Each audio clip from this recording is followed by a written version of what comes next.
മലയാള സിനിമയിലെ ഏറ്റവും വലിയ ട്രാജഡി ഏത് എന്ന് ചോദിച്ചാൽ നമ്മളുടെ എല്ലാവരുടെയും മനസ്സിൽ ആദ്യം വരുന്ന പേര് കിരീടം എന്നായിരിക്കും. സേതുമാധവന്റെ വേദനയും അച്യുതൻ നായരുടെ നിസ്സഹായ അവസ്ഥയും നമ്മെ എല്ലാവരെയും കരയിപ്പിച്ചിട്ടുണ്ട്. പക്ഷേ ഈ മഹത് കൃതി പിറന്നത് എങ്ങനെയാണെന്ന് നിങ്ങൾക്കറിയാമോ?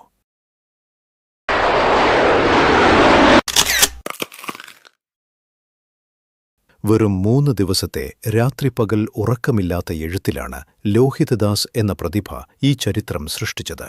ഡയറക്ടർ സിബി മലയിലിന്റെ കല്യാണം നടക്കാൻ 4 ദിവസങ്ങൾ മാത്രമേ ബാക്കിയുള്ളൂ. ചെന്നൈയിൽ വെച്ച് പ്രൊഡ്യൂസർ കിരീടം ഉണ്ണി ലോഹിതദാസിനെ നാട്ടിലേക്ക് പോകാൻ സമ്മതിക്കുന്നില്ല. സ്ക്രിപ്റ്റൊന്നും പേപ്പറിലാകാതെ പോകാൻ പറ്റില്ല എന്ന് പ്രൊഡ്യൂസർ നിർബന്ധിക്കുന്നു. സിബി മലയിലിന്റെ കല്യാണത്തിന് പോകാൻ വേണ്ടി ആ ഒരു വൈകാരികത കാരണം ലോഹിതദാസ് എഴുത്തുകൾ തുടങ്ങി. പിന്നെ നടന്നത് ഒരു അത്ഭുതമായിരുന്നു. കുളിക്കാതെ, ഭക്ഷണം പോലും കഴിക്കാതെ ഒറ്റയിരിപ്പിലാണ് അദ്ദേഹം സ്ക്രിപ്റ്റ് പൂർത്തിയാക്കിയത്. എനിക്ക് പേന വെറുതെ വെച്ച് കൊടുത്താൽ മതി, അത് തന്നെ എഴുതിക്കൊള്ളും എന്നാണ് അദ്ദേഹം പിന്നീട് ഈ നിമിഷത്തെക്കുറിച്ച് പറഞ്ഞത്. കഥയുടെ വൈകാരികത അദ്ദേഹത്തെ അത്രമേൽ സ്വാധീനിച്ചിരുന്നു. അതുകൊണ്ടുതന്നെ വെറും 3 ദിവസങ്ങൾ കൊണ്ട്, അതായത് കൃത്യമായി 72 മണിക്കൂറുകളിൽ കിരീടം എന്ന മാസ്റ്റർപീസ് പിറന്നു.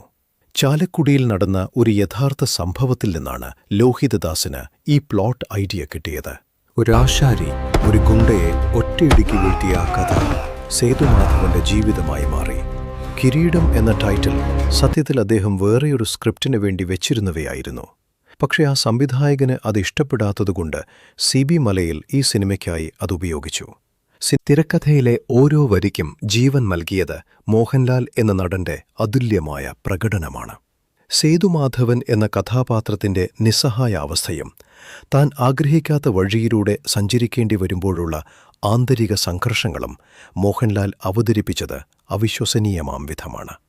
ക്ലൈമാക്സ് രംഗത്ത് അച്ഛന്റെ മുന്നിൽ തകർന്നു നിൽക്കുന്ന സേതുമാധവനെ കണ്ട് കണ്ണുനനയാത്ത മലയാളികളുണ്ടാവില്ല. ആ രാത്രികളിൽ ലോഹിതദാസ് കടലാസിൽ പകർത്തിയ ആ നോവ് തന്റെ കണ്ണുകളിലൂടെയും ചലനങ്ങളിലൂടെയും മോഹൻലാൽ അനശ്വരമാക്കി. സിനിമയുടെ 2ാം ഭാഗം എഴുതാൻ അദ്ദേഹത്തിന് വെറും 1.5 ദിവസം മാത്രമേ വേണ്ടിവന്നുള്ളൂ.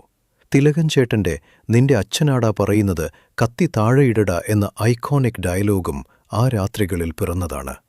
30 വർഷങ്ങൾ കഴിഞ്ഞിട്ടും നമ്മളുടെ ഉള്ളു പൊള്ളിക്കുന്ന സേതുമാധവന്റെ കഥ ഒരു മനുഷ്യൻ തന്നെ മറന്ന് എഴുതിയ 3 ദിവസങ്ങളുടെ ഫലമാണ്. ലോഹിതദാസ് എന്ന എഴുത്തുകാരന്റെ ആ സമർപ്പണമാണ് ഇന്നും നമ്മെ കരയിക്കുന്ന കിരീടം.